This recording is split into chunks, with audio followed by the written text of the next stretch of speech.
Let's get it! Broadcasting to you from a little grass shack in the middle of the Pacific. Well, they're actually in the Bay Area. Yes! But they are the premier Pacifica show that shines a spotlight on positive Pacific Islanders. Listening to the sound.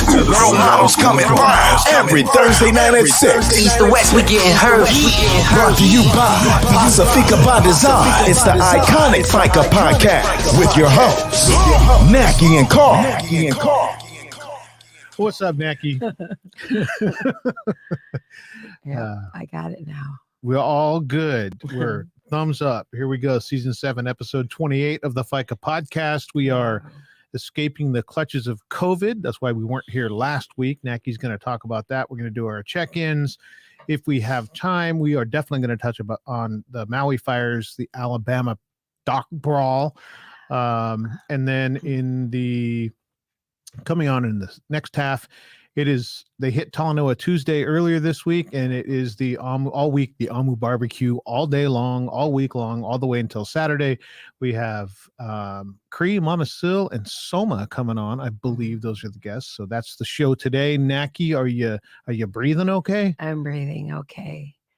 We had so August 6th, I tested positive for COVID. And you tested? Why did you test? Because Mo wasn't feeling good, and then he was coughing up a storm, and then you got that poor man sick? No. So Friday we checked into a hotel at Vacaville because it was Lay's last weekend before she went back to school, and us and the Fisos, my brother and his wife and kids, checked into a hotel so we can hang out, go bowling, get drunk. Who's the bowling champion? Apparently not you, or you'd know if it was you. Yeah, unless 40 is a high score. Is 40 a high score? 40 can be a high score. It depends on how much you tip back that night. No. So that weekend, we were like with the Fisos. And then Friday, we checked in the hotel and Mo was coughing up a storm. And I'm like, what the hell? So then Saturday, I went to the pool. I got a little tan. I'm in shorts, so you can't see right now, but you'll see my tan on Saturday at the AMU barbecue. She's the dark one on the show today. You'll see my tan at the AMU barbecue. So then Sunday, we get home and I wasn't feeling good. I was just like felt like I was coming down with something. So Mo tested. We have COVID tests at home. Mo tested positive. Then I tested positive. And then my girls tested positive. The only one that didn't test positive was my Lay, because I guess her immune system is the shit. And the Fisos tested negative. Damn. Yeah, I know, right? So, but COVID is back. It's back with a vengeance, because I had severe symptoms. I had aches and pains for days. But not as severe as the first time, right? Not as severe as the first time, because the first time I caught COVID, I didn't have the vaccine or the booster shot. And then this time it was bad, but I didn't die. It didn't kill me. You weren't as close to you were the first time, because the first time you were close. Yeah, first time you were getting ready to check out. All right, I was ready to go, but I was going to go at home. So talk about stubborn. I know. Well, early when I first got COVID, that's when it was just start coming out, and everybody that went to the hospital was not coming out. So I was like, if I'm when they're alone too. Right. So not only they were not coming out, your family can't. You die alone. The nurses and doctors have to go out to the parking lot if your family is waiting out there to tell you that, she didn't make it. She didn't make it. So anyway, I was sick. My doctor took me off. I had a video appointment with my doctor, who was like, girl, you fucked up. So she took me off of work. It's a clinical term, right? Right. And put me on Paxlovid, which is a COVID med. They also have that now. They have treatments and things that they didn't have. Right. That they didn't have. Right. So they gave me Paxlovid, which helps you not to get severe symptoms so that you won't die. And then one of the, what is it? Not side effects, but one of the symptoms you can get is scratchy throat and headache. So that's what I have now. I'm not in pain. Scratchy throat. I'm not in pain or anything. My throat is just scratchy. You just sound bad. I just sound bad. So my doctor said I could go back to work on Monday, the 14th, but I still wasn't feeling good. Like I was okay, but I needed one more day. And so then she took me off this whole week and said, but if you feel better, you can go to work. You can go to work. So I felt better on Tuesday. And then I've been back to like meeting. You making that drive? No. Or you're talking about working from home? My work took me off work from home. Gotcha. So I work hybrid and we're supposed to go into work at least 2 times a week. But my work had me working from home this week. So I'm excused. You get the COVID exemption. I get the COVID exemption. But next week I'll be back at work. So, and then that delayed my Lay's going back to college because she was supposed to leave Tuesday. And that was in the height of COVID craziness. And so we wanted to make sure that she tests negative for 3 days before she got on the plane. So she tested negative for the next 3 days and got on the plane Friday. And the bad thing about it is I couldn't hug her. I couldn't kiss her goodbye because I still had tested positive. Well, I didn't test actually. I just was positive and wasn't feeling good. And I knew I shouldn't hug her and kiss her and all this and that. You actually didn't? I did not. Wow. I know. That's progress. Yeah. Yeah. Because I don't know. Anything else, I would have hugged and kissed her. Definitely. But this time I didn't. So that was my house for a week and a half, kind of. So I'm back at work. I'm excited to be here because I was stuck in my room with nothing. And then Mo, he quarantined with me. And then my kids were like, no, Dad shouldn't quarantine with you. But we both tested positive. So plus we ran out of rooms. So he tested negative on Sunday and that motherfucker went right back to work. So I at least took a day. He went back to work. He ran out of that room. He ran out of that room. Which reminds me of my meds. Did I tell you? I told you my meds story. So Mo, smart man. Mo, the wisdom that this man has continues to amaze me as we go. So my doctor prescribed me 3 medications, a cough syrup, cough pills, and antibiotics. And so the cough medicine, cough pills, and antibiotics. So he gives me the cough pills and he says, you can take this at the same time as the cough medicine, but you got to take 2 right now and then 1 later. Smart man. Said, okay. So I take the cough pills, and then I grab the antibiotics and I read the label and the label says, take 2 right now and 1 tomorrow. And I said, the antibiotics says I have to take the antibiotics 2? Like 2 pills also? And he goes, oh shit. He goes, oh no, you were only supposed to take the antibiotics. And then I was like, motherfucker, I could OD on this stuff. He's getting some rest. I could OD on this stuff. So I was kind of OD on my cough pills. And anyway. That must have knocked you out. It knocked me out. Knocked me out. I think that was the whole point. There you go. Wise man. Wise man. Yeah. So that was me. I'm glad to be back. And I'll be working you and Mo's nerves. So yeah, I got a text. I got a message in Facebook that said, hey MFer, the bitch is back. And I was like, oh, you must be feeling better. Yeah. you must be out from underneath COVID. Yes, I am. So I'm happy to be back. Everything is fine. Don't worry. I'm still here. And My Maury is on. Hi, my Maury. Hi, Maury. Maury checking in from. Is she still in Seattle? That girl be traveling. Woman about the West Coast, up and down the West Coast. You don't know where she's at. She be And traveling. Vegas. Yes. So I think that's it. Even though we did go to PIY. Did we talk about PIY? We did. Okay. We I did. was It's just been when we double-checking. miss a week, we always trying to figure out like what did we cover the last time. But yeah, we had gone to PIYA. That was me. How about you? Let's see. So I went to this weekend. I was at our nephew's Isaac's 16th birthday. Yes, nice. Went to spend time with the family. Got to see Uncle Teeny. Yay. And everybody else. And Isaac is like that's not a little, that's a full grown big man. Like that's a large sized man at this point. Definitely got a Chica jeans with him. And it was kind of cool because he had his friends there. He had his football friends were there. So he was a guy. He was definitely being the cool 16-year-old, which, is good to see. Good to see everybody. I got to spend time with Pete, Fiso, your brother. We got to talk football and actually it was all good natured. There wasn't any really bad trash talk between, Niner fan and Steelers fan.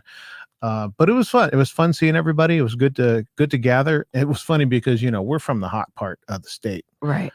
It was 88 maybe. That's not bad. In the shade with the breeze. That's not bad. And I was like, this is so nice. And the people that aren't used to it were like, oh my God, I'm dying. It's so hot. And I was like, this is nice. Like it's a little that's warm, normal but it's not, for us. Yeah, that's cool for us. It's been 150 degrees where we're at.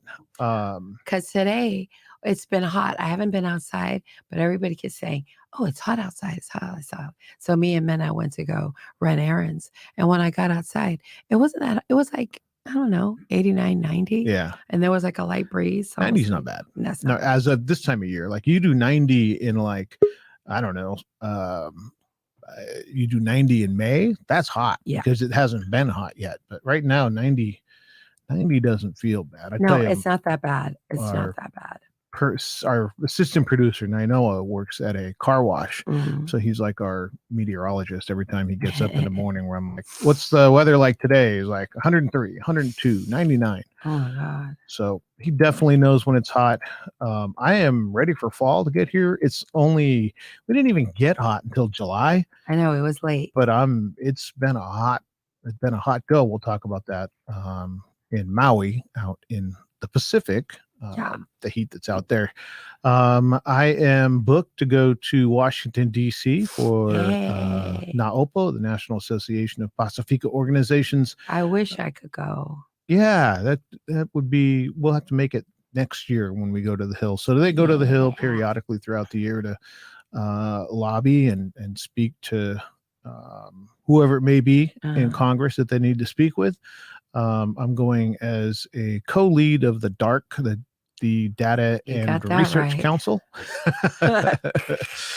Naki got jokes. She got jokes. With Dr. Samoa. So, when I sit in the room and I'm like next to him and he's talking and I'm like, yeah, I'm with him. What all the smart stuff he's saying. So it'll be cool to hang out there. And then what else do we got? Yeah, I'm just getting ready for the AMU barbecue. AMU barbecue. Yep.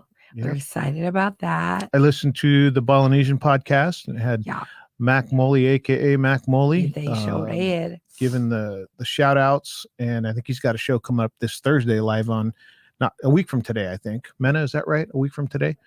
Saturday. So the last Saturday of the month is his show that he does. Jimena is she's the producer.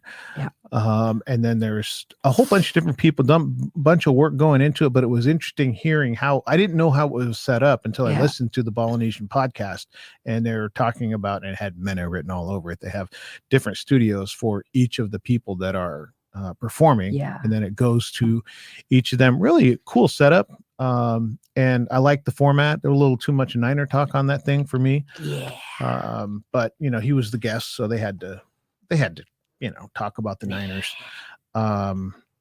And yeah, it's been a good week. I did my first workout today. I went to a personal trainer workout person that Nicole goes to, Nice. and Are you tired? ended up on the floor, did a little too much, got a little dizzy, and it's hard. It's tough though, being this far down the path with hormone therapy. Makes me feel like I can do things that then I find out that You can't. I can't. So That's okay. trying to figure that out, trying to work my way through getting back into working out.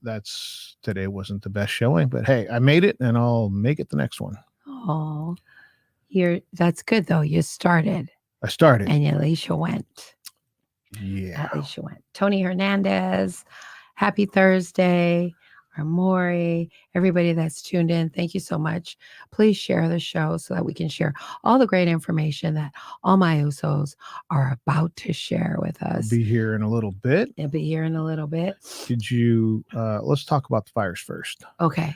So go ahead. Oh, okay. Yeah. Yeah, so I'm sure everybody's, seen the videos, the horrible story of the Maui fires out there in Polynesia. I think that sometimes people forget that because it's part of the United States, it is Polynesia. Yeah. And our brothers and sisters over there are having an extremely rough go of it. Hearing some of the stories, just heartbreaking. Right. And there's, which one do you pick to talk about? Right. There's one of the ones that really struck home with me was there is a convalescent home. There's an old people's home there. Yeah. Did they make it out? And but we know at least one of them did not.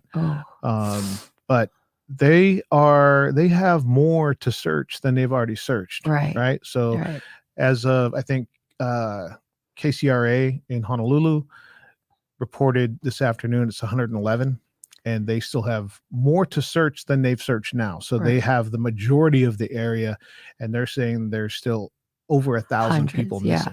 100. I seen a video on social media that's going around that the news, the media they don't have they have 100 and something people that are missing or have passed. Well, 111 is confirmed dead. Right. But there's over 1,000 still and missing. Then on the ground, coconut wire, they're saying they found over 400 people. They just can't, until they confirm with the family or or match the names. So it's so sad. And there's so many fundraisers so you got to be really careful. There's the Maui fires. Always. Kenna Reed, who is on Instagram, has a list of GoFundMe, which if you click the link in our bio, I have it there. She's working with GoFundMe to confirm the GoFundMes that have been posted. She has an accurate list on her page of legit GoFundMes and verifying family members' Venmo accounts so that you can donate directly to families that are in need, because FEMA and the government will take too long to get them what they need. The government will always move slower. Right. But our people won't.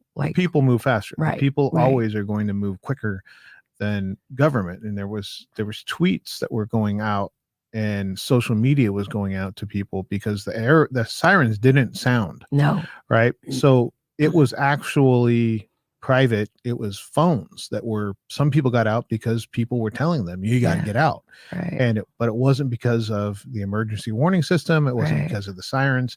And it's the same thing with a response. The men and women on the ground are going to respond quicker than the government. The government's there, but people think that FEMA is a first responder. FEMA has actually admitted they're not first responders. No, they're not. No, they're not.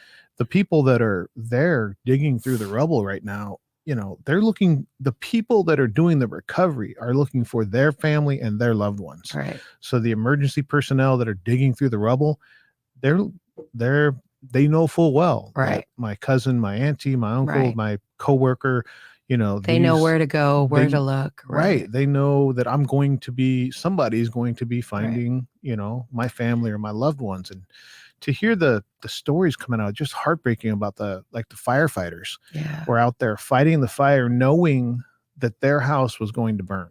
Right. Like they It's so couldn't sad. leave because they're doing their job, but they know full well they live like 4 blocks away. Their house is going to get burnt down, and Right. nothing they can do about it. So the stories are plenty of just how heartbreaking that situation is going on over there.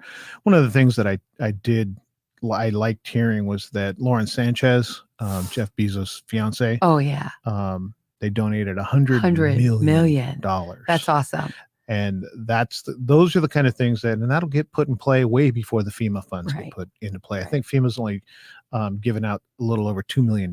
And not that $2 million isn't a lot, but man, like we all know what happened in Puerto Rico, Right. right? It's still not back to what it should be. No. Right. So But keeping yeah. the light and the focus on getting Maui back on its feet.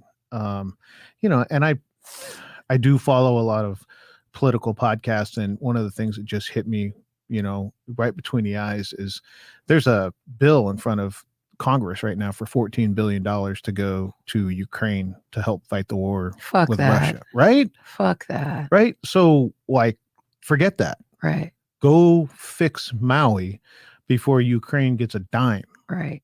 Right. But- We'll see. That's But that's just to what you're saying. The private organizations, the donations, those right. are going to get directly, and good that you're putting out. Like there's a source to find out which are the ones that have been confirmed, right.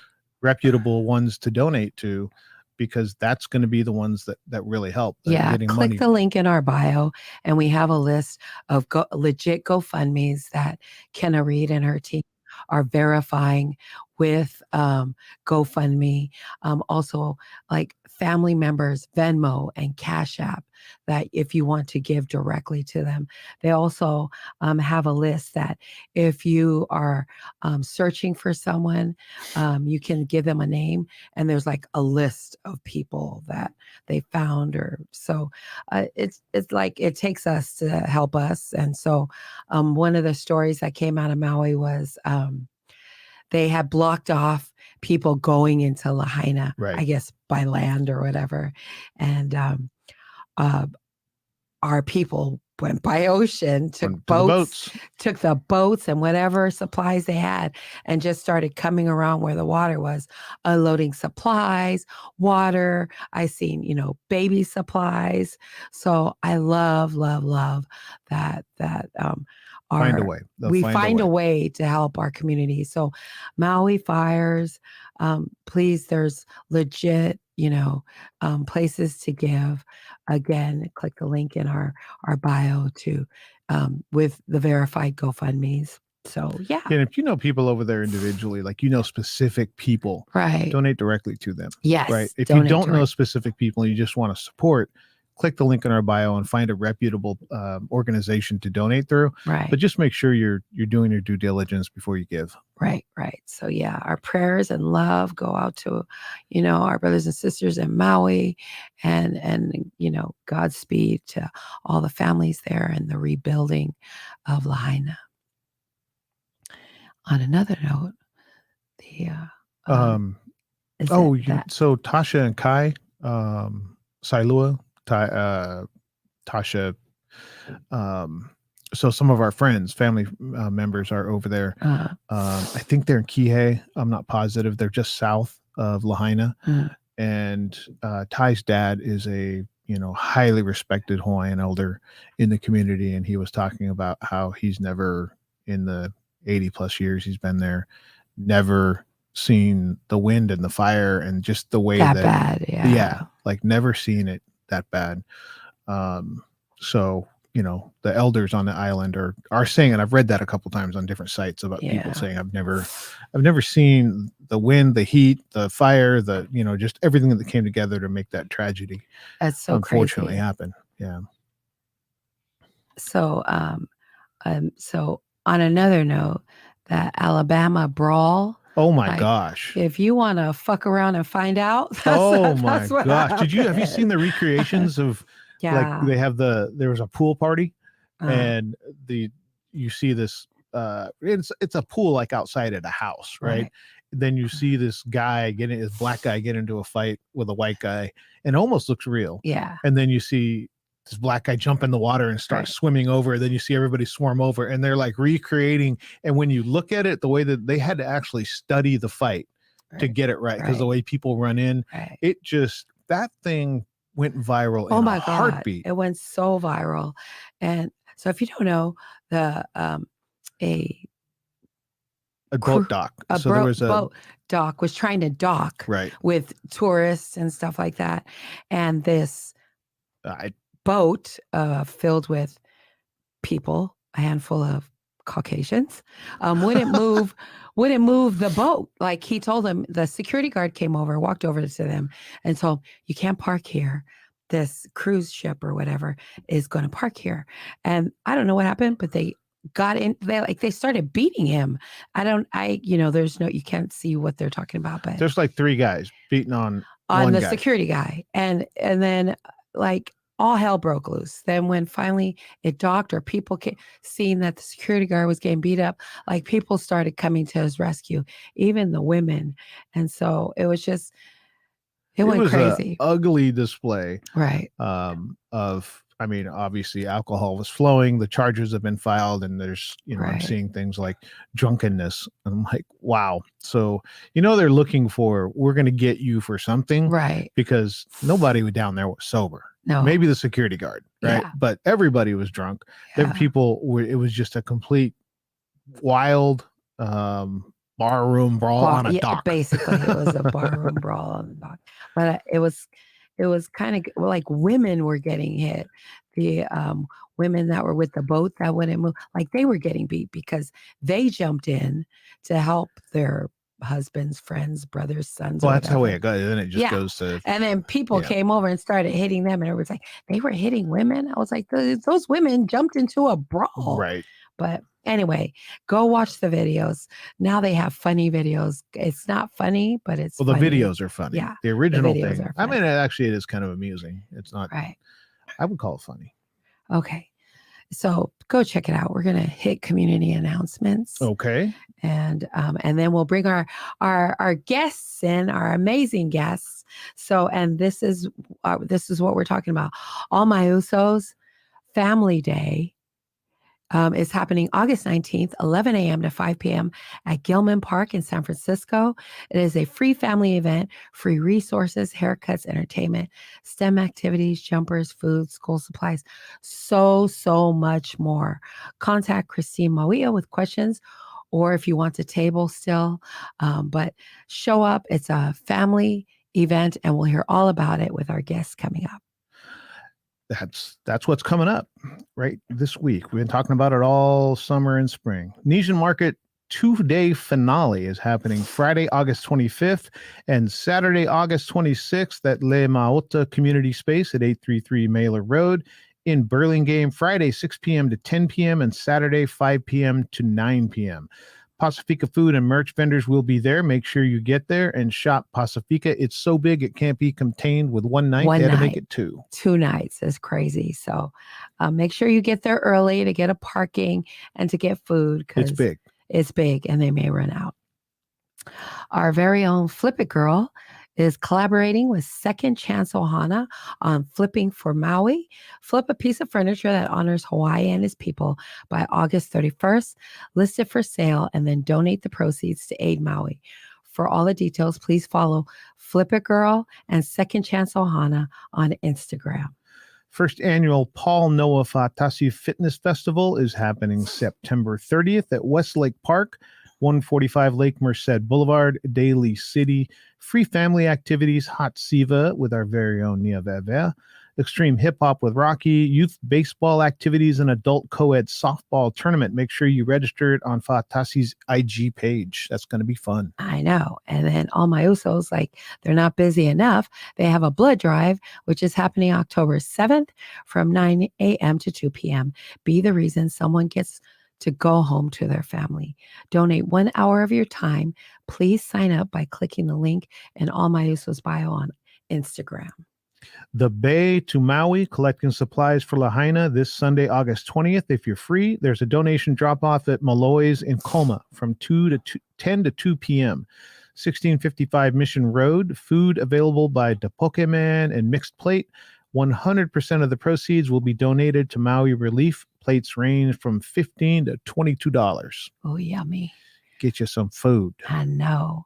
Island Block Radio presents Maui no Ka'oi Benefit Concert for Maui is happening August 26th at the House of Blues Anaheim. It is an all ages event. General admission $20. 100% of the proceeds will go towards rebuilding efforts of Maui. For more information, click the link at Island Block Radio's bio. How about that? How about that? How about that? They got that hookup at the House of Blues. They sure do. Big shout out to Kit Totolo, who's tuned in. That Manamea, Meko, and Fa Manuma. Everyone that's tuned in, thank you so much. So Vet. we have our amazing guests this evening. Right now, we have Christine Mauia, who is the executive director for All My Usos. And right now, Sylvia, Mama Selinger, Tauala, who is an honorary board member for All My Usos and is the executive director for Fatasi Youth Services.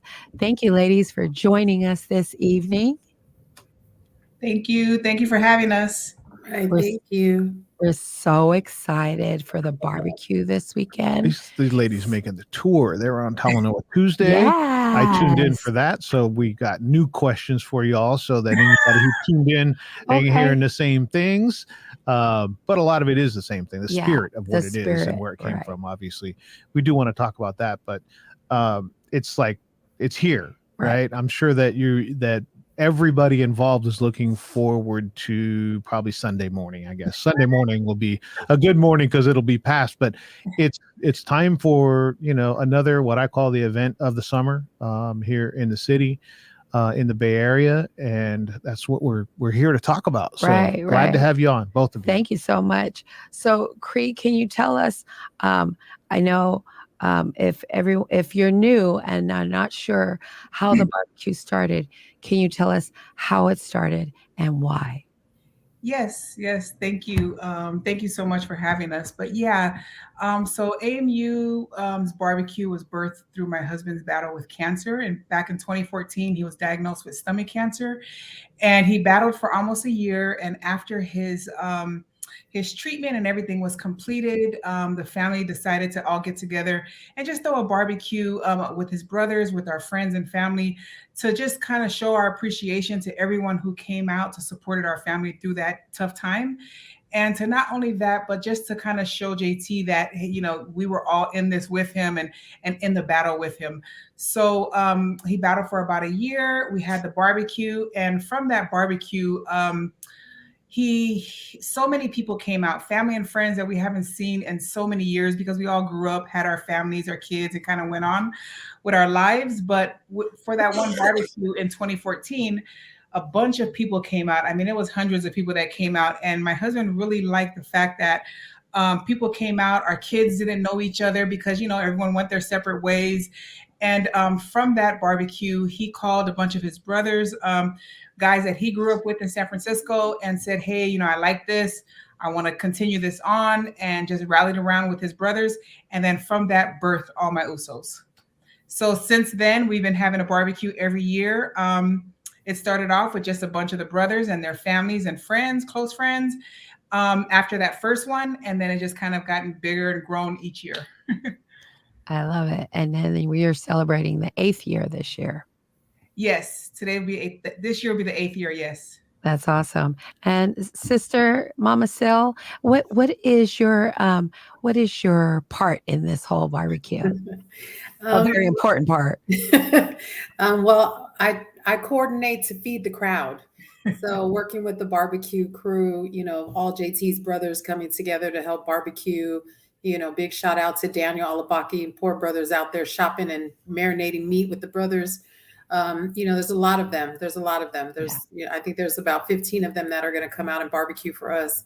And then we have, sisters coming in and, cooking some of the side dishes that we were able to, we ordered some and then we're going to get some cooked specifically from some of our members. And just serving the people, with a smile and a hug. And I love it because it's like a family reunion. You get to see everybody. Yeah. It really is. That's the most important job of all. You're feeding everybody. Everybody's got to come see Mama Sil get their food. So that's a great place to be. I think you were talking about that on Talanoa Tuesdays.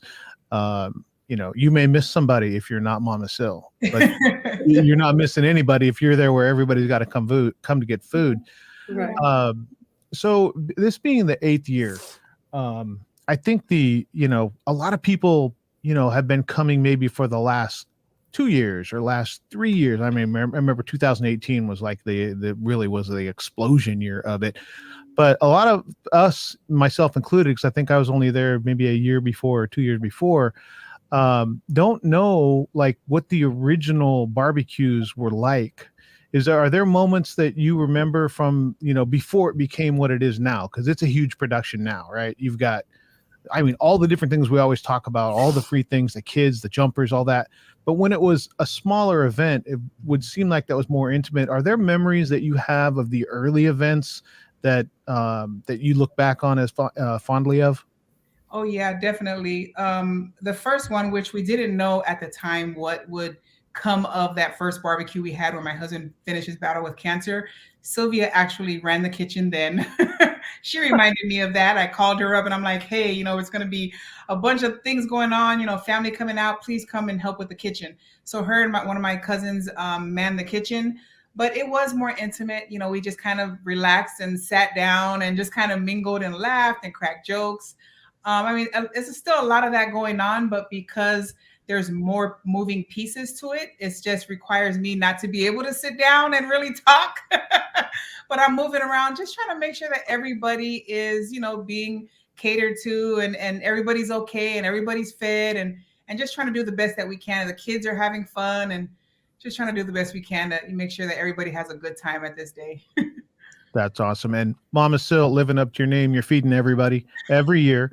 You're being the mama with the plates. How about you? Are there any moments from earlier on before it became such the big production that it is now? Not to say one's better than the other, but there's going to be things you get in a smaller environment that you might not get in a larger one. Any memories that come to mind? Definitely the first time I went to one of the barbecues at Candlestick Park. Christine invited me, told me to come out. And her and I actually got to sit and talk and laugh and joke. And the food kind of just took care of itself. It was small and intimate. It was a potluck. Everybody brought a dish and we just, sat around and laughed and talked. And, everybody had a really good time. And I just remember that and telling JT that year, I'm going to run the food. I'm going to run the kitchen because, we needed shade for the potato salad or ice for this or, and I remember telling him, I want to be here. I'm going to be here next year. I'm going to run your kitchen. Yeah. Those are pieces that, I always look at like, well, how did it start and what did it feel like then? Now, really, it's the whole community's doing that, right? There's way too many, groups for you to necessarily get into every single one of them, hear the stories, but the community has to thank you because that piece that you had that you were talking about at Candlestick where, the group just together cracking jokes and having a good time. Now the whole community gets to do that in a certain way. So thank you for finding a way to share that with the community. Yeah, and you don't rest. You get to hug and kiss like pretty much everybody because they come to see you. And then Cree is getting her 20,000 steps in, walking around. Is there, Mama Sil, like Steph brought this crab potato salad and I think she brings it every year. I'm not sure. It's so good. Is there a dish that you're looking forward to or anything that was your favorite anytime of any of the barbecues? What's funny is I rarely eat, but I do enjoy potato salad and I love the barbecue. So I'm looking forward to hopefully getting some food because, usually Christine and we go across the street and eat our fried chicken. I know. But that's because, our goal is not for us to eat, but for us to feed the community. I did hear about the crab potato salad. I heard it was really, Oh, really that was good. so Hoping good. that comes back again this year. The sisters are, they're going to donate what they want. Yeah, I had gone late to get the shrimp potato salad, so I got it, and there wasn't a lot left when I went through, and then I went and sat down, I ate it, and I got up, and I was like, people are, what are you going to get? What are you going back to get? And I was like, oh, I'm going to get this, I'm going to get that. I'm going to see if there's any of that potato salad left. And like 3 or 4 different people like laugh, legit, like loud laugh. They're like, that's been gone for like a half an hour. So shout out to all the people bringing the food and all the special food that's out there. It's delicious every year. I remember one year you had a chip aisle that was bigger than a chip aisle at a Safeway. Like there was legit chip aisle like you see at a grocery store. So when to all the people watching, listening, when you get down there, get your food because every one of the things that they serve is delicious. Yeah, but the food actually does last until the end of the barbecue. Just some side dishes may not be there, but there's usually tons of burgers and tons of chicken and tons of stuff. Some of the resources, can you tell us a little bit about some of the resources that people will see when they get to the barbecue? Yeah, definitely. So we will be having a resource zone this year. So in the past years, we haven't added that because we just kind of felt like it would change the atmosphere. We wanted it to be intimate, like it started when all the boys got together. But this year, we're having the resource zone. So we're going to have some screening on site. Like we're going to have hepatitis B screening, blood pressure screening. We have different organizations coming out. We have over 35 CBOs coming out this year. That's awesome. Yes, we have some smoke, what is it still? Tobacco free, some diabetes things. So just different groups, health organizations that we tried to bring out. As I stated earlier, my husband passed away of cancer. He passed away since 2014. We lost him in 2018 of stomach cancer. And to have such a big crowd come together and not provide these resources, we just thought this year, that's like, I don't know, I felt bad because we had this opportunity. Why not bring the resources to the community since they're all here already? Right. And it is up to them to, go get the information, but at least we tried and we did our part by bringing the resources to the community. And it's up to them to go get the information. So hopefully we can, because I visit widows every year and I don't want to visit widows, although I'm pretty sure I will, but if we can do our little small part to try to help people, live longer and live healthier lives, I think it would be, great. Right. And then the vendors, there's food vendors there. And so what I love about the vendors is that you can't buy their food. What are they doing there? Yes, so we have Kiss My Boba coming out. We have All Things Dip, Divine Sweets. We have a few vendors coming out, and everything is free. No one charges in the entire barbecue. And they are giving out boba drinks and just their different things that they have. They've mainly volunteered their time and their services to come on out for this one event for the year to give back to the community. I love that. Yeah. I love that. So, real quick, if most of the time all the board members are there, I just want to ask you, if there was a talent show and for all the board members, what would Soma be doing? Since his ass ain't here, what would Soma be doing? Since he's not here, huh? His talent, what would his talent be? He said, "You're gonna kill me." Give it up. Give it up. We're gonna make his talent the rapping talent. He's gonna be a rapper. He's a rapper. All right. Okay. He is the reigning Palu Niu champion. Yes. I was asking that on Talanoa Tuesday. Is he going to defend his title with with that event, are you going to have those kind of events this year?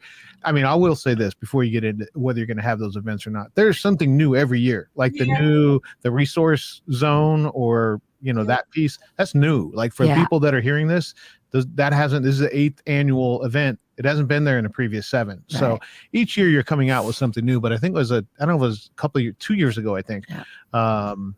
I don't know when it was, but you had some kind of cultural fun contest. Are you going to have those kind of things this Saturday? Yes. So SCDC will be heading all the family games this year. Thank you, Queen Aisha. Yay! Yep, she's going to be helping Buster Fatawi out this year and taking it over for him. But they are going to lead the games. I kind of left it up to them, and I told them, hey, have at it. Do whatever you want to do. Here's your time slot. Make us. Yeah. So SCDC and their team are going to take over the games this year. Aisha will get people involved. Yes. I love that. I love that. Okay, so one more board member. What would Elliot's talent show? What would he be doing during the talent show? Elliot. Well, what he got? What would he be doing, Sylvia? I think maybe Elliot's would be eating. His talent would be eating. He'll win everything. We're all good at that. He'll be pointing. He'll be on the golf cart pointing. How about Tweet? Oh, Tweet's quiet. He's a I don't know. He's a singer. Is he a singer? I don't know. Maybe we'll make him the dancer. We'll make him the dancer. Yeah. Tweet's good at staying out of the way. Yes. Like, I see him and he's here, he's there, he's he doesn't sit too long in any one place. And that's the kind of cool thing that I love about the day is, there's a point in the day about halfway through where I'm like, who haven't I seen? Yeah. Like I've got to go look for people because I haven't just randomly run into them. And at some point there's a period where I'm like, okay, I'm going to have to be intentional about this and go find like Annie Fresh. If I haven't seen her by halfway through, I'm going to go start looking for her. But, and that's kind of an interesting dynamic of it. It's so, not big and like it's a concert or that kind of thing, but it's an event. Like there are hundreds of people there and you might have to make it intentional to go find people that you need to run into. One of the things that I find interesting is All My Usos was, you guys always talk about the boys, right? The boys put it together. And it seems like the ladies are running it at this point where, you're the ones doing a lot of the organizing, a lot of the, making sure that the organization moves forward, definitely building the infrastructure and those kind of things. Did you ever think that if you were to look back 6 or 7 years ago, would you ever have thought you would end up where you're at now? No, no, I didn't. When they started this and started getting together and having their meetings, honestly, I didn't want to have anything to do with it. We support the community, just do different things, but I didn't want to have anything to do with the boys kind of doing their thing. Yeah. But it wasn't until my husband's passing in 2018 that I felt like I needed to carry on his vision and help make it grow. So I did feel a little weird, and maybe still until this day, because our board members, we grew up with them. It's kind of a unique group. And when I felt like being a woman, me coming to the table with them, the dynamics change, bringing a woman to the table versus just all the men that were there. And I just kind of was in the background when my husband was here. But I kind of feel like it changed the dynamics because they're looking at me as a sister, and and yeah, so it's just it's a little different, but they do. Our board had, they play a big role. I always bother them and make trouble to them, but they're still there. Nice. Yeah. How about you, Mama Sil? I think, I don't think that we thought we were going to be here. I don't think we ever imagined how big it was going to get, but I do see that every year there's like an additional thing because we see there's a need for the community. Right. And Christine's like, oh, I see this. What do maybe we should do this. But, all in all, I think it has grown to, this is our family reunion. This is the reunion. This is all our NHPI's got. Right. We got this, and we got the PIYA finales, like Camp Unity's finale, PIYA's finale. But this is the time where the community comes together and we can laugh and talk and eat. Right. And you don't have to worry about having money. You Right. don't have to worry about having anything in your pocket. So I really, that's one of the things I always tell Christine, like it's a lot of work and we're tired, but it's so nice and it's so worth it for the It's so worth community. it. It's so worth it to see these people that we never get to see. And then, I always think back like there's no drama. Yes. Knock on wood, Right. this has been just such a beautiful, gathering Safe of our space. I think that's a and testament so to so I see where because Cree is right. She did not want to be a part of this.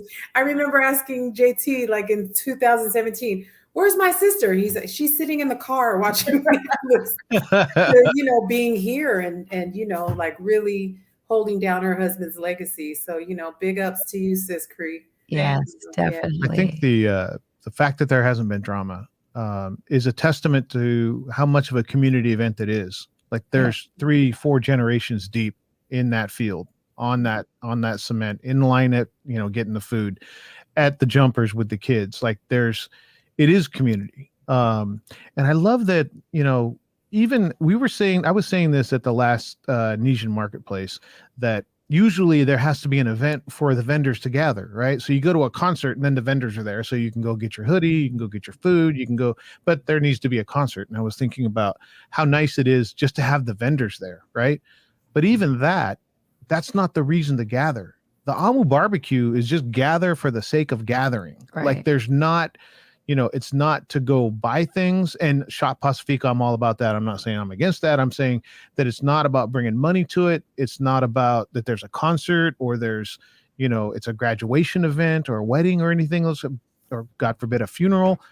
It's just to gather. And I think that's what separates the AMU barbecue from all of the other events out there, is you're just gathering for the sake of gathering. And that's why you're there. And that's one of the, I think I was trying to figure out like, why do I love the event so much? But it's that there's not like, oh, I got to hurry and get to the stage. Oh, I got to go over there, and get that, that vendor and get a sweatshirt before they get out or something like that. It's just pull up your chair, walk around, talk to people. All really good stuff. Yeah.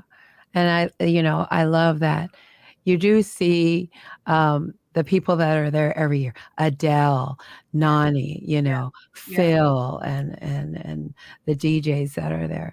But I also love seeing the new faces. Like there literally is like 500 to 600 people that go through Gilman Park during that day, if not more, if not more. But I also love that the SFPD supports the barbecue. Yeah. They're there. I mean, they're in uniform, but child, they came to eat. Yeah. They came to eat. Like there's 20 of them, I'd have to say. They're not there to work, right? They're standing around laughing. They're talking to the community. I also love that. I love that it's not just, and at first people see the popo and they're like, but then after like a while, you see them, they're laughing, they're eating, they're going back for thirds. But, and then some of them come after work or, during work, they stop for lunch because they know it's a safe space. We know it's a safe space. And so I love Lieutenant Selinger. We love her too. Well, that feeds into a question. The first year that it was at Gilman Park, it wasn't like that. Soma. There's Soma. It wasn't like that. The police were driving by was side eye. Like they were like, when's this going to pop off? There's a whole bunch of brown people and they weren't engaged. You have been able to, AMU has been able to engage them and have them there as participants. Talk that through about how you were able to, because they were not present the way that they're present now.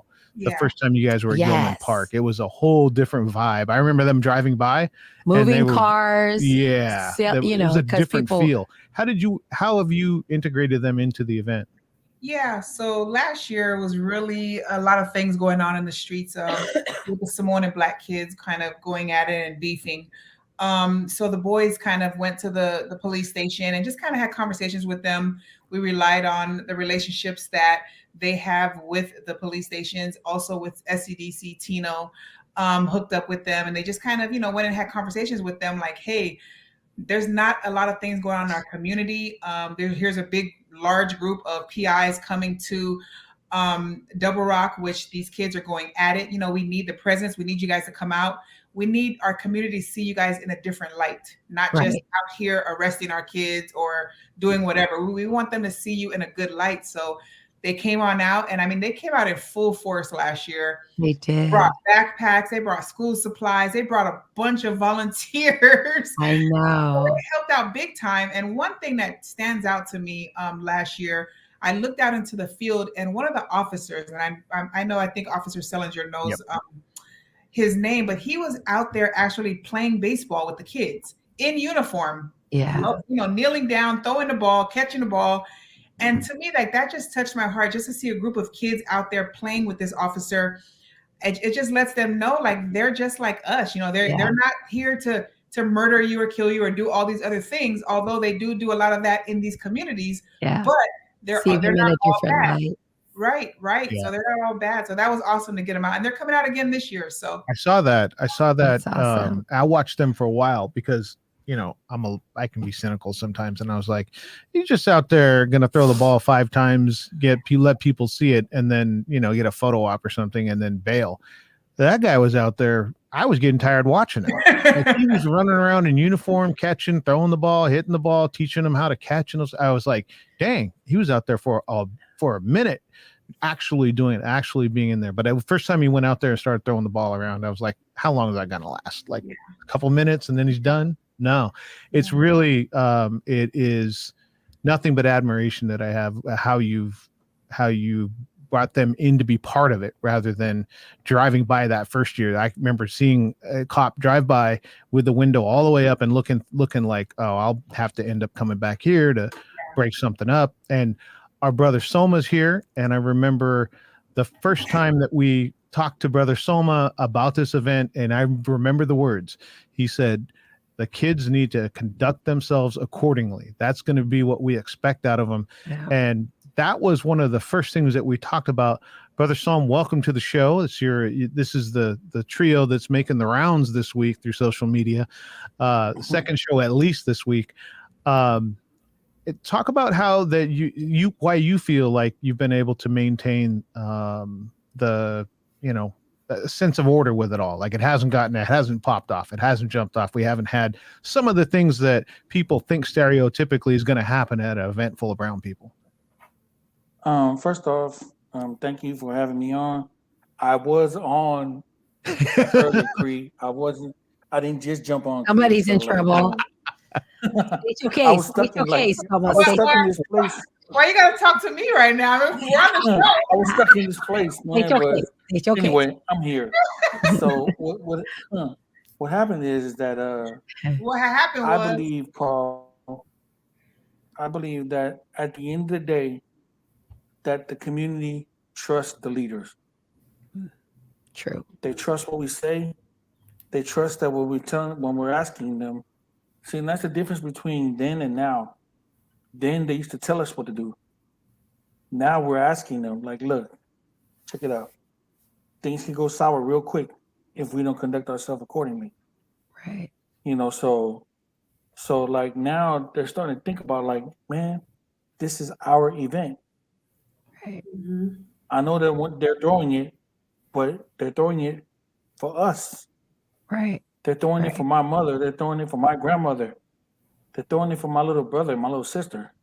Right. And so they want to protect that so it doesn't go bad at all.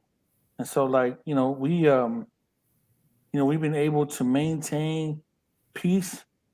We've been able to maintain order because trust. Right. Like we all say, like, you got to police yourself. Like, and we're our expectation of you is to make sure that you are conducting yourself accordingly. Right. Right. We're not putting on the show for nobody to look at, say, like, oh man, these people, man. Like, no, this is your stuff. We are just we're just the navigators. Right. We're navigating you through this. So then when we go and go to glory, it falls in your hands. You know, because now, like, let's say right now, right? Like Flag Day. Like, we're gonna talk about Flag Day, right?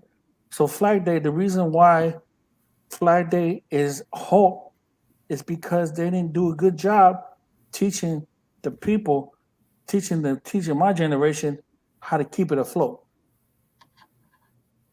Yeah, So one of the things you said earlier was we want to show them what right looks like, and yeah, what happens on the AMU barbecue is definitely what right looks like. So I gotta throw you a quick question because Naki was getting at you while you weren't here. If there was a talent contest, what would and Cree were to punish you for being late and enter you and say you have no choice, but you got to be part of the talent show, what are you going to be going up there doing? I would sacrifice myself on the altar, and I would do the worm. Okay. You heard it here first. Someone will be doing the worm on Saturday. I will be doing the worm. You heard it here first. She said you were going to rap. She was going to be doing rap. But Yeah. hey, I'll do something I like the humiliating. worm. I like the worm better. I like the worm better. Because we asked them what you were going to do if there was a talent show. What do you think Cree and Mama Sil would do if there was a talent show? Flipped. Oh. Don't be scared. Don't be scared. I think for Cree, we would have to do like some kind of dance contest. Okay. And we would do the dance contest. All the music is from the 80s. So she'd have to bring out all her 80s moves. There you go. Go into costume and wear afro out and everything. Roger Rabbit and the Running Man. Yeah, everything. The Pac-Man, she's going to do it all. And Mama Sil, what would Mama Sil do? Nah, she ain't gonna do nothing crazy. I think I would have to have Mama Sil. I guess her and Cree just gonna have to dance it off. That's there you go. Dance off. That's Dance it off. against the worm. Oh, y'all gonna lose. Y'all gonna lose. We still got our Cabbage Patch, Christine. Okay, that's what I'm talking about. We love this event, and to me, this is our Flag Day every year, just because everyone's there, everyone's enjoying themselves. Here's another question. You're the DJ. Everybody gets to answer. What is one of the songs you play to keep the energy high? And we'll start with Mama Sil. I would say Celebrate by is it Cool in the Gang? Oh, Cool yeah. in the Gang. Yep. That's a good one. Yes. Sister Cree. I'll say Tootsie Roll. Yeah, goes with that worm. What about you, Brother Saul? I think I would play like Candy from Cameo. Get everybody on the dance floor. Man, we're all on the grass. They're 190s, but that's 80s. That's solid. How about you, Naki? Oh man, any of the dances to keep the electric slide gets all the aunties to the middle of the grass. That's like mandatory. That's mandatory. People are getting out there if you play the electric slide. I got to interject real quick, you guys. Like after finding out what electric slide is, and the guy who made the song, of why he made the song, I don't ever want to play it ever again. Really? Yeah. I'll have to Google it. Please. And when you do Google it, it's like the song Who Let the Dogs Out. When people find out what that's about, I'm like, how are they playing that at Major League Baseball stadiums all around? I know. That's not a good song. Lily said Boogie Shoes. Boogie Shoes. I like it. Yes, definitely Boogie Shoes. But you can actually do the electric slide to Candy. So that would be better. That would be better. Yeah, that'd be good. That's better. What about you, Carl? I'm staying in the 80s. Rob Bass, It Takes Two. Ooh. Hey. That goes with the worm, Soma. The worm. This It's whole all- show's about the worm Soma. now. It's the worm. That better happen on Saturday, Soma. It's a I might have to pull it out. I might have to pull it out. I'll be right there supporting we you, want to brother. hear. We want to hear all those songs, though. At some All point, right, dance off on now. Saturday, we want to hear all. Dance off. Because Soma, you're the DJ, right? Are you the DJ this year? No, I am hosting the DJs. Okay. Who are some of the DJs this Saturday? So funny how you mentioned it. So this picture that I got in my background are a couple of DJs throughout the city. You have a brother named John Weiser, and then you have a brother named Irie Dole, and a brother named Mike. And we all grew up together. They all knew JT. They all knew Jungle. And these are like world-renowned DJs. Like I know, like donating their time. big money for them. Look at Soma. Yeah, He's got the picture right behind him. I know. Yvette is on, and in case you missed a little bit, Yvette, Soma's going to do the worm on Saturday. That electric worm. Yeah, he's going to do the worm. He said if. Look, we done put a talent show up now. Everybody's going to dance. Oh, I love it. It's going to be so much fun. Yeah, and we have the nephew Elijah coming out too with Show Enough. Yes. Nice. Yes, he's coming out. He'll be DJing too. Yeah, he was just so. This is what I love. Is normally you get people like, "Hey, fam, what?" There are people popping on going, "See you Saturday. See you Saturday. See you Saturday." Yeah. See, there you go. There's And another one.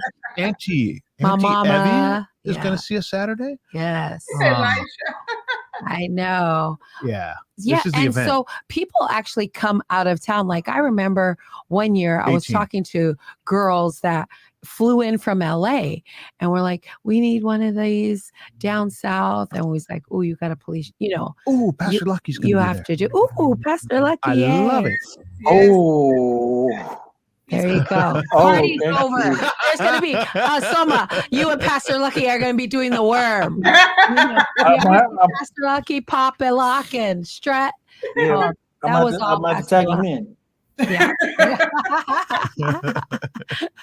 So that's going to be fun, but I love that people are going to be there from all over the Bay Area and down south.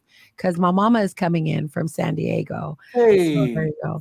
Oh, Pastor Luck says he got your back, Soma. I got your back. We have Pastor Lucky. Thank you. Like there's going to be all kind of people We need some oxygen tank. We're gonna need the medics. I just gotta take my pain pills. There you go. There you go. Soma, bring me some. I know. So it's going to be so much fun Saturday. We're so excited to be. We'll be there early.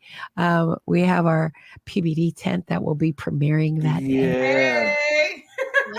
I know. So Mo, our hater Mo will be there early putting up our tent. Mo says, "Do you, Cree and Sylvia, don't you have enough pictures together?" No.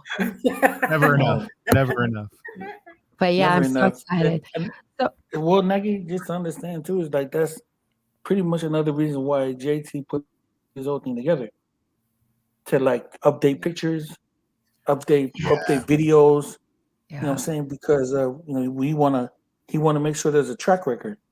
Right. Every year, like that's why we take a picture with like our t-shirt, so we know which year we're like, oh man, this was 2018, 2019. I have my gray one on. So yeah, man, you guys ain't. Oh, I remember you guys don't got enough pictures.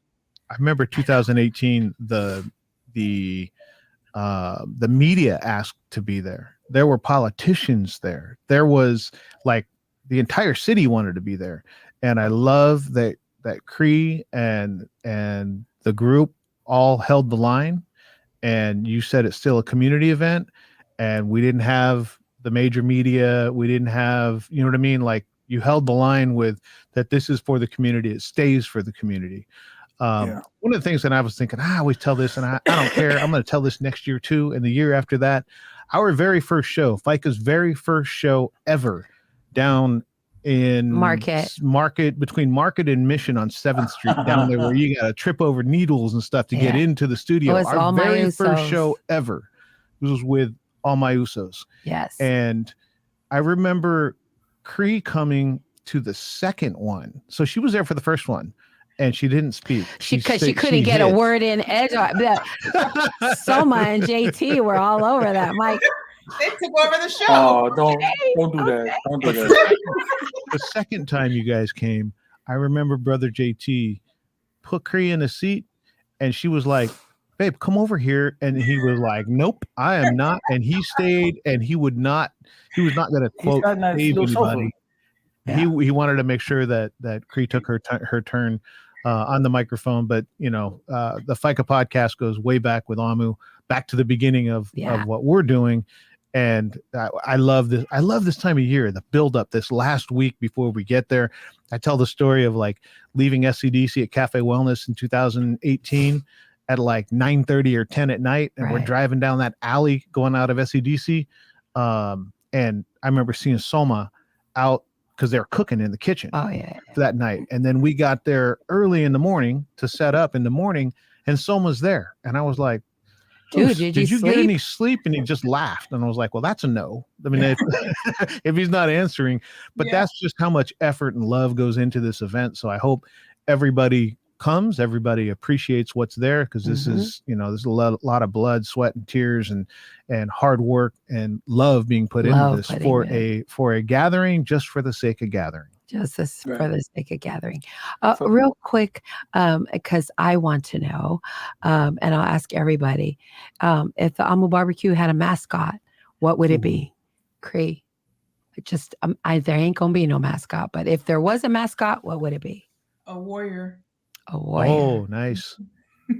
She was quick with that. Yeah. She given that some thought, I think, before. Nice. That fits for a lot of different reasons. Yes.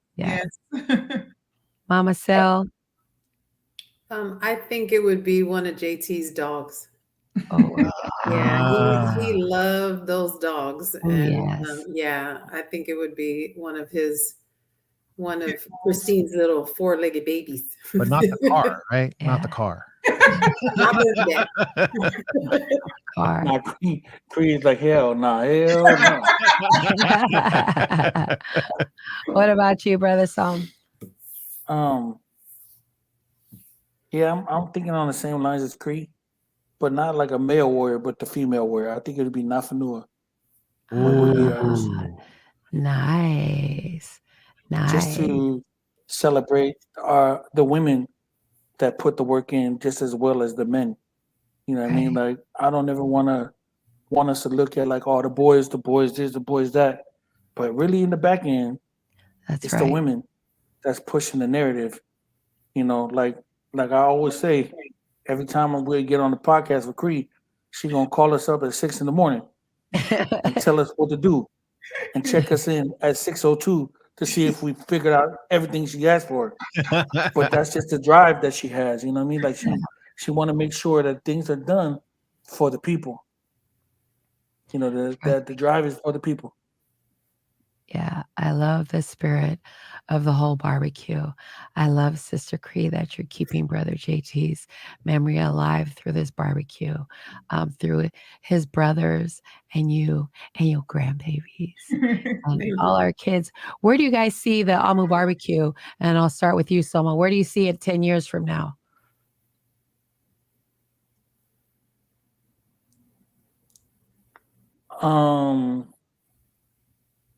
If I'm lucky, I'll be seeing it with JT.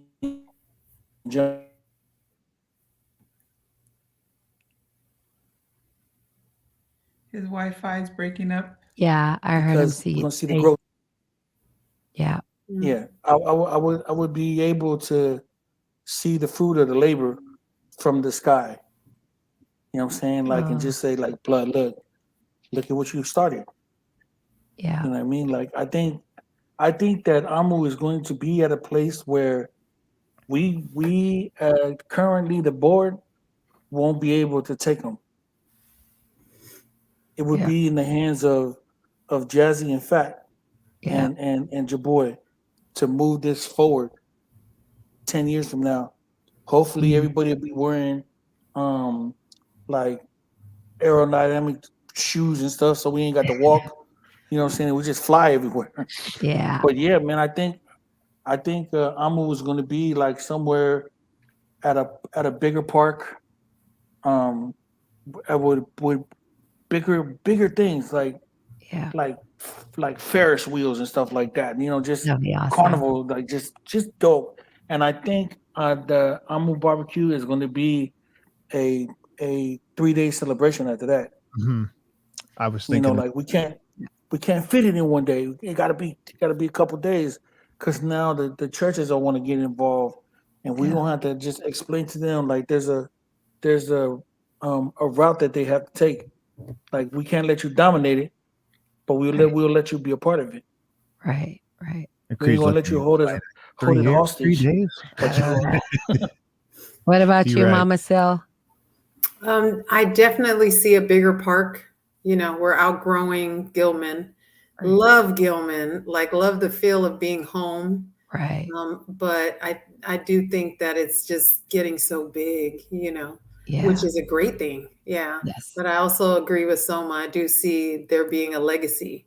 You know, Cree is building this on JT's legacy, but I feel like it's the next generation's turn to come in and help take over, so that we can sit back and watch and, you know, be excited for what they've planned for us. Yeah. I think that's Yeah. at some point, people are going to say, "Did you know that the It AMU used to barbecue be used to at be at the- Gilman Park?" And now it's And then at I'll be the around AT&T Park. long enough to go, it was somewhere before Gilman Park, Yeah. and people go, "Whoa!" But 10 years from now, people will be pointing back. Did you know it used to be at Gilman Park? Yeah. What about you, Sister Cree? So 10 years from now, I do see it being bigger and better. Hopefully having more community involved with the churches and maybe the youth groups and different things like that in the Bay Area. We were actually talking about this, like it getting bigger, like, you know, how do we keep it free, you know, with it growing? I mean, it was much easier when it was just 100, under a couple of hundred. Now we're at 400 or 500, and I don't know how many this year, but how do we keep it free? You know, because it's free for the community, but it's not free for us. We're still trying to reach out to organizations and the city and different groups for donations and things like that. So how do we grow with it, but still keep it free, you know, or if that's even going to be possible, if we have 1,000 or more people, like, you know, how does that look? Right. So we were thinking about this just recently. So it's something that we have to, you know, bring to the table. I really love this event because it's not just us putting it together. It's all the organizations that comes together that makes this day work. We're so thankful to have, you know, we have Atamai, Polly Atamai coming out, Manufo and her group. Nice. Still, they're coming out this year to share their entertainment and their dancers, and so it's just growing, you know, like all these different components of it, so many moving pieces. It's like, how do we do this and just, you know, keep it free for our community? Right. And some of the resources that you talk about that will be there. We know this is for the kids and our community. There'll be STEM activities. Yes. Pie Fest will be there. Yes. Carnival games, like what free food? Yes. Like what event do you go to that there is free food? Yeah. So I love that it's especially for the kids, but also for the community for us to gather. Is there anything you want to get out before we let you go and have your evening to yourself? Yeah, I do. I just want to thank everyone that has that continues to play a role in this year after year. You know, especially SCDC and their entire team. They always extend. You know, Patsy Tito has been great. She always opens up her whole team to come out and support and help and do whatever. And you know, it's never a cost associated with it. It's just like, what can we do? And not only her, but all the organizations that come out. We have All In, we have City Eats, Feel Good Cuts. He brings an entire team out, and he's cutting from the moment he gets there. I have to kick him out. Phil, we have to get out. You know, the booth's closed down, and he's still cutting hair. So it's organizations like that that continue to come out year after year and just support us. We have the motorcycle clubs that come out, the Matua Motorcycle Club, Pacific Sav, just all these different PI organizations that come out and make this day possible. So without all of them, it wouldn't be what it is today. So I'm just thankful personally. PBD, you guys come out every year.